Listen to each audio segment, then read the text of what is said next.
Hello, Paul here from EMD Automotive at Caringbah. I've got a Porsche Cayenne Turbo 92A model. Today there's a lot of coolant leaks coming out of the bottle was always empty. We filled it up a lot of times and it's always empty, the customer said. And now we took everything apart now, as you can see. Everything's got to come off, drive belt, pulleys, the water pump off, thermostat, intake manifold off, fuel lines off, wiring harness off. We found a one of these connectors here, it's broken as well.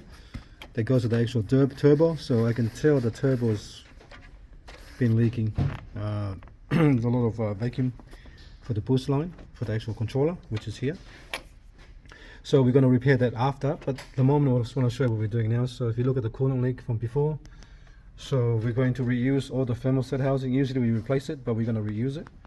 This one here, on this one here, sometimes they warp on this part here and they do leak, but this one here looks good. But on the older models we usually replace the whole housing, but the newer ones are better because they got the 2 screws. So this one here, it's an option. We can replace this or reuse it. So I spoke to the customer and he said to reuse whatever I can. So we're going to reuse the water pump. We're going to replace the gaskets here. These are the parts that we remove out. That pipe was broken as well.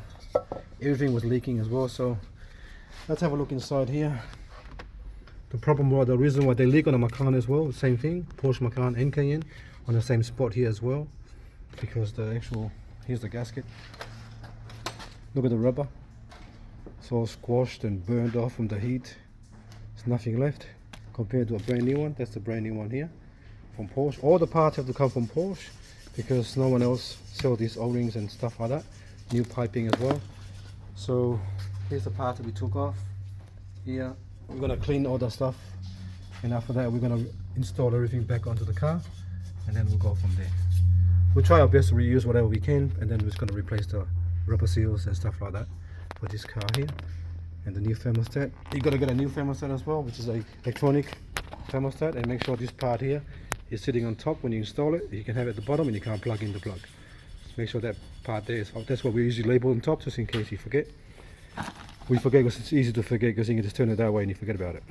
Anyway, but here we are. Now we're going to put all this part in, and then we're going to do a pressure test again and double check it before we actually make sure you disconnect everything on this car, and then we'll go from there. On the actual starter, disconnect the starter here and there, so you don't have any spark, because there's fuel inside here when we remove the actual fuel line for safety. Alright, we're going to do another video when we finish, and then we'll go from there.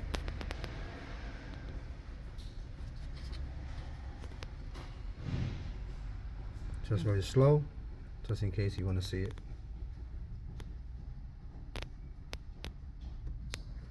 Okay, thanks for watching, and please subscribe.